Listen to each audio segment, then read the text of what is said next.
السلام علیکم ورحمۃ اللہ وبرکاتہ۔ اللہ عز و جل آپ سب پر اپنا خاص کرم فرمائے۔ کل ہم نے ایک ویڈیو اپلوڈ کی تھی جس میں یونان کے ویزے کے متعلق کچھ باتیں بتائی گئی تھیں۔ کچھ ساتھیوں نے پرسنل پر بھی رابطہ کیا،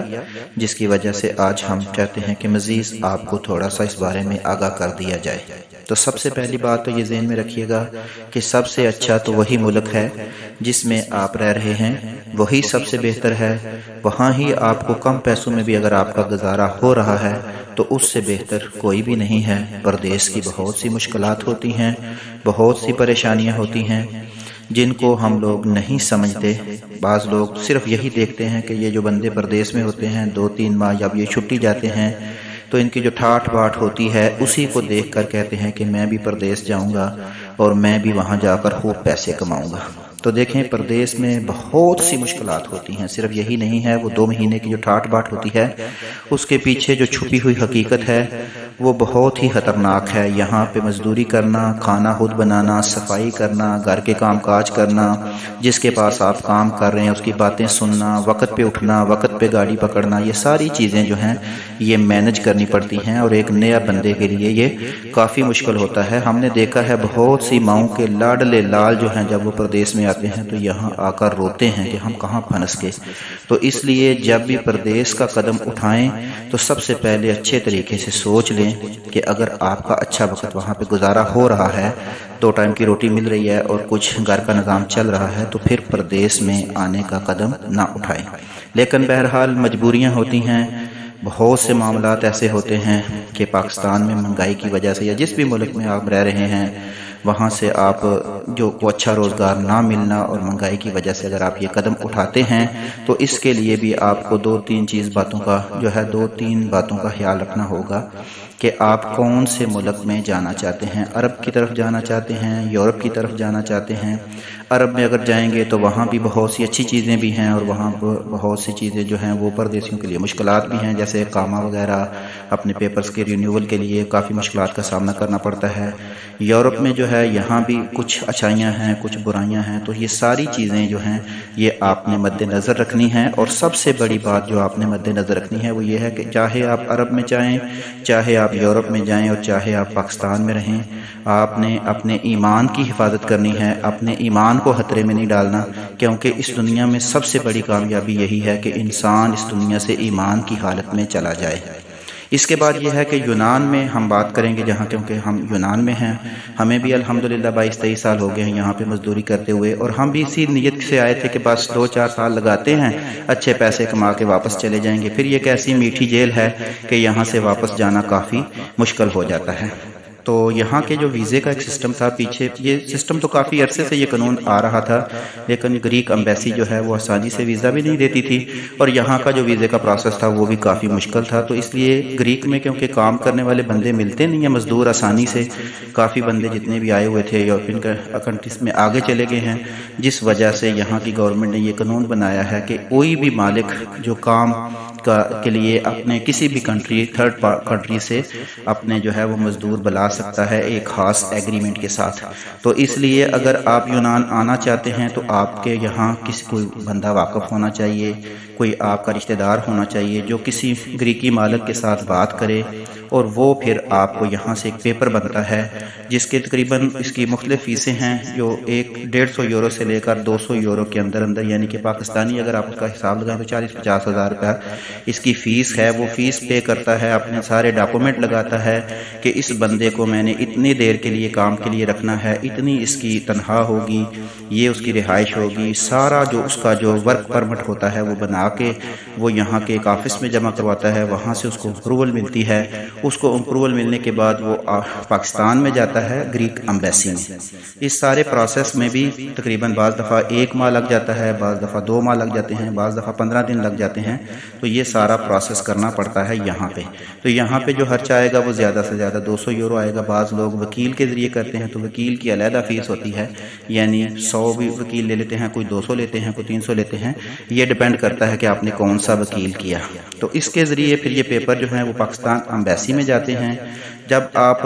پاکستان ایمبیسی میں چلے جاتے ہیں تو یہاں جس مالک نے جمع کروائے ہوتے ہیں وہاں سے ایک آفس سے ایک پیپر ملتا ہے، وہ پیپر بھی آپ کا جو ریلیٹیو یہاں پہ ہوگا یا جس بندے کے تھرو آپ کام کر رہے ہیں وہ آپ کو وہ پیپر بھیجے گا۔ اس پیپر پہ آپ کا سارا مکمل ڈیٹا لکھا ہوا ہوگا۔ پھر آپ نے اپوائنٹمنٹ لینی ہوتی ہے گریک ایمبیسی سے۔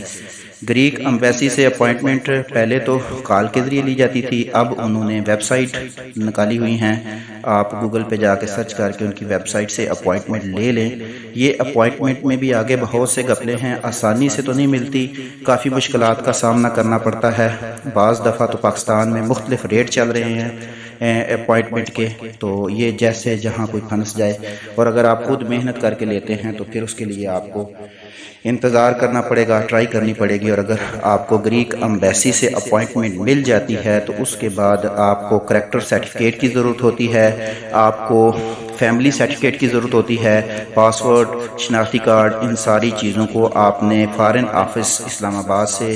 ٹیسٹڈ کروانا ہوتا ہے۔ ٹیسٹڈ کروا کے وہاں سے ایمبیسی سے آپ کو ایک ویزا فارم بھی مل جاتا ہے، وہ ویزا فارم آپ نے فل کر کے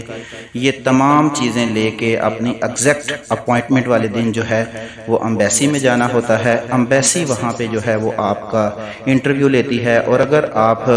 کو وہ انٹرویو لے کے آپ کا پاسپورٹ رکھ لیتی ہے، اور 180 یورو فیس جو ہے وہ آپ کے وہاں لیتی ہے، یہ بھی پاکستانی تقریباً 40,000 کے لگ بھگ بنیں گے، راؤنڈ باؤنڈ وہیں پہ بنیں گے۔ یہ فیس آپ نے جمع کروانی ہوتی ہے، ویزا لگے یا نہ لگے یہ فیس آپ کی ضائع ہو جائے گی۔ اس کے بعد جو ہے آپ ایمبیسی آپ کا انٹرویو لے گی، انٹرویو میں وہ آپ سے آپ کا نام، جس مالک کے پاس آپ نے جانا ہے، کتنی آپ کی پے ہے، کس نے آپ کو ویزا بھیجا، کہاں ہے وہ جو آپ کا وہاں کون ہے جس نے آپ کو ویزا بھیجا، رشتہ دار ہے، کون سا رشتہ دار ہے، آپ وہاں پر اگر آپ کو کام پسند نہ آئے تو آپ کیا کریں گے، اس طرح کے مختلف قسم کے سوال و جواب ہوں گے۔ اور ان سوال و جواب کے سلسلے میں اگر آپ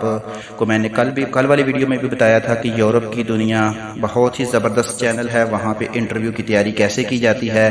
انٹرویو میں کس طرح کے سوال و جواب ہوں گے، ہر ملک کے حساب سے وہ شاہد بھائی نے وہاں بتایا ہوا ہے، وہاں سے بھی آپ فائدہ حاصل کر سکتے ہیں۔ ہم نے بھی ان کے چینل سے کافی فائدہ حاصل کیا اور انشاءاللہ بہت فائدہ ہوگا۔ تو آپ وہاں سے ان سے ڈائریکٹ بھی اگر آپ کہیں گے تو شاہد بھائی کا نمبر بھی مل جاتا ہے،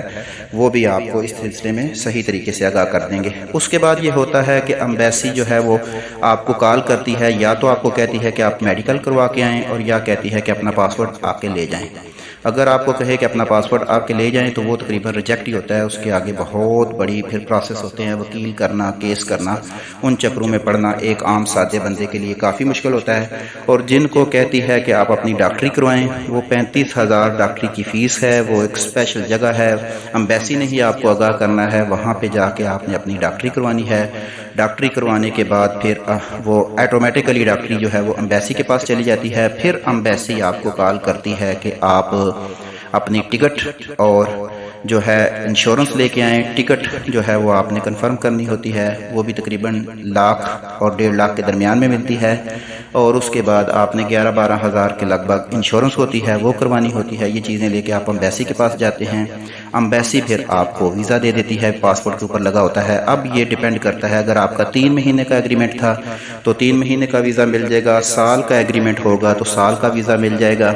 اب یہ ویزا لے کے آپ نے ایک اور آفس ہے اسلام آباد میں، وہاں پہ آپ نے پروٹیکٹر کروانا ہے، وہاں پہ بھی آپ کے تقریباً 20-30 ہزار روپے لگ جائیں گے۔ تو وہاں سے پروٹیکٹر کروانے کے بعد جو ہے پھر آپ جو ہے آپ کے ڈوز لگی ہونی چاہیے کورونا کی، کورونا کا آپ کا کلیئر ہونا چاہیے، پھر آپ یونان کے لیے سفر کر سکتے ہیں۔ جب آپ یونان آئیں گے تو جتنی دیر کا آپ کا یہ ویزا ہوگا اتنی دیر آپ کو اسی مالک کے پاس کام کرنا ہوگا